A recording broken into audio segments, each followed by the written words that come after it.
ஹாய்மா. நாங்கள் இப்போ வந்துட்டு நாகையில் விநாயகர் கரைக்கிறாங்க. அதனால் அதை பார்க்குறதுக்காக கிளம்புனோம். தங்கச்சி என்னடான்னா சிக்கன் கிரேவி இதெல்லாம் செஞ்சு ரெடி பண்ணி வச்சுட்டாங்க. சாப்பாடெல்லாம் சமைச்சி வச்சதுனால சிக்கனை சாப்பிட்ற மாதிரி ஆயிடுச்சு. சாப்பிட்றதுக்கு எனக்கும் கஷ்டமாக தான் இருந்தது. வேண்டான்னு சொன்னால் தங்கச்சி விடலை. சாப்பிட்டுட்டு நம்ம குளிச்சுட்டு போகலாம், நம்ம போய்ட்டு சாமியை தொட மாட்டோம், கரைக்கிறத தானே பார்க்குறோம், அதனால பிரச்சனை இல்லைன்னாங்க. இருந்தாலும் நம்ம சரின்னு சொல்லிவிட்டு இப்போ சாப்பிட போகிறோம். ஒரு 2 மணிக்கெல்லாம் நான் லைவ் போடுவேன். 4-5 மணிக்கு கரைக்கிறாங்களாம் விநாயகருக்கு வந்து பீச்சில். அப்போ வந்துட்டு நாங்கள் 2 மணிக்கெல்லாம் லைவ் போடுவேன். எல்லோரும் பாருங்கள், நல்லா சப்போர்ட் பண்ணுங்கள். நிறைய சப்போர்ட் பண்ணிகிட்ருக்குறீங்க, அதுக்கெல்லாம் ரொம்ப தேங்க்ஸ். இருந்தாலும் இன்னும் சப்போர்ட் பண்ணுங்கள், லைக் பண்ணுங்கள், லைக் போடுங்க. இப்போ சாப்பிட்டு முடித்தோடனே நாங்கள் கிளம்பிடுவோம். கொஞ்சம் சீக்கிரமே தான் போவோம். போயிட்டு நான் லைவ் போடுறேன்.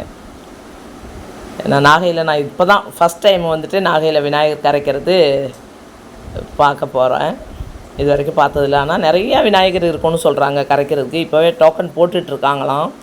ஒரு 100-150 விநாயகர் இருப்பாங்க. எல்லாேருக்கும் டோக்கன் கொடுத்துட்ருக்காங்கன்னு சொல்லிட்டு தங்கச்சி பையன் சொன்னால் அப்படி போய் பார்த்துட்டு வந்துட்டு, அதனால் இப்போ சாப்பிட்டுட்டு குளிச்சுட்டு போகிறது ரெடி இருக்கும். ஒரு 2 மணிக்கு மேலே தான் 4-5 மணிக்கு கரைக்கிறாங்களாம். நான் ஒரு 2 மணிலேருந்தே நான் லைவ் போடுவேன். ஏன்னா நிறைய விநாயகர் நிறைய மாடலில் இருப்பாங்க. எல்லா ஊரில் இருந்தும், எல்லா ஊர்னால் இந்த நாகையில் உள்ள எல்லா இடத்துல இருந்துட்டும் எல்லா கோவிலில் இருந்தும் வரும். இங்கே நிறைய கோவிலுங்கள்லாம் இருக்குது. நாகையில் ஏதாவது ஒரு கோவில் நீங்கள் பார்க்கணுன்னு தோணுச்சுனாக்கா மெசேஜ் பண்ணுங்கள், லைவ் நான் போடுறேன். இன்னும் ஒரு 2 நாள் 3 நாள்லாம் கிளம்பிடுவோம். பாண்டிச்சேரிக்கு கிளம்பிடுவேன். அது வரைக்கும் இங்கே நாகையில் உள்ளது ஏதாவது உங்களுக்கு வேணும்னாக்கா நான் போடுறேன். அது நீங்கள் பார்த்துட்டு சப்போர்ட் பண்ணுங்கள். இப்போ ஒரு 2 மணிக்கு தான் கிளம்புறேன். வீடியோ பாருங்கள். இப்போ நாங்கள் சாப்பிட ஆரம்பிக்கிறோம். இதே அதிகம் எவ்வளோ சாப்பிட்டுட்டு சாப்பாடு 2 மணிலேருந்து லைவு போடுறேன், வீடியோவும் போடுவேன். ஆனால் லைவு பார்த்தீங்கன்னா இன்னும் நல்லாயிருக்கும். ஏன்னா இருக்கிற அவ்வளவும் நான் வீடியோவில் எடுக்க முடியாது ஃபோனில். அதனால ஃபுல்லாக லைவில் போட்டுட்டாக்கா அந்த டெலிவரி பண்ணுற வேலையை எனக்கு பிடிச்சிருக்கிறதுனால தான் நான் லைவ் போட்டேன். அதனால் நீ சாப்பிட்டு பாருங்கள். ஐயோ, ஓகே. எல்லா வீடியோவுக்கும் சப்போர்ட் பண்ணுங்கள். அப்புறம் சாமி வரலன்னு சொல்கிறேன். அப்படி கிஷோர் சாப்பாடு எப்படி இருக்கு? சூப்பராக இருக்குமா? பிடிச்சிருக்கா? சாப்பிட்டு சாப்பிட்டு சீக்கிரம் சாப்பிட்டீங்கன்னா தான் நம்ம கிளம்பி போகிறதுக்கு.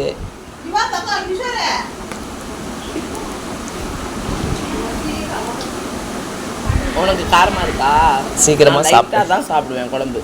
ஒன்றை சாப்பிடுன்னு சொல்லிட்டு நான் சாப்பிடாம பார்த்துட்டு இருக்கிறேன். அம்மா வீடியோ போட்டு ஒரு அவசரத்தில் சமைக்கிறாங்கல்ல. ஆனால் சூப்பராக டேஸ்ட் சூப்பராக இருக்கா? எப்படி இருக்கு? இந்த அக்காவும் வந்துட்டா. சீக்கிரம் கிளம்பலாம். நமக்கு டேஸ்ட் தானே முக்கியம். ஆமாடா, சாப்பிட முடியல காலையிலேயே. அது காரம் மேலே. ஆமாம், சாப்பிட்டுட்டு வேற கிளம்பணும்ல. இப்போ எத்தனை மணிக்கு போகலாம் நம்ம? சூப்பராக இருக்குடா, எல்லாமே நல்லா தான் இருக்குது, நல்லா டேஸ்ட்டாக இருக்குது. 2 மணிக்கு லைட்டாக தான் சாப்பிடுவோம். யார் சமைச்சாதான் நல்லா இல்லைங்கிற அதுக்கு எல்லா குழம்பும் லைட்டாக தான் சாப்பிடுவோம். அதனால எனக்கு காரம்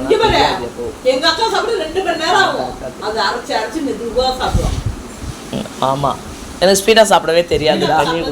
நான் மெதுவாக தான் சாப்பிடுவேன்.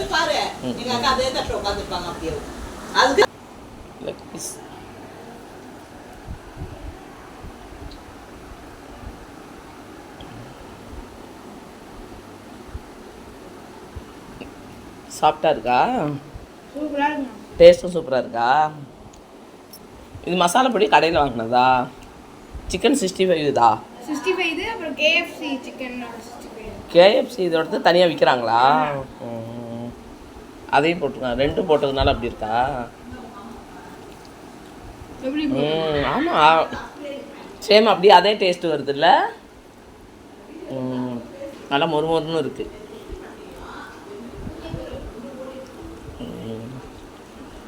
இப்போ லதாமா அங்கே சமைச்சி வச்சுட்டு கூப்பிட்டுட்ருப்பாங்க. நம்ம இங்கே சாப்பிட்டுட்டு இப்படியே ஓடி போயிடலாம்.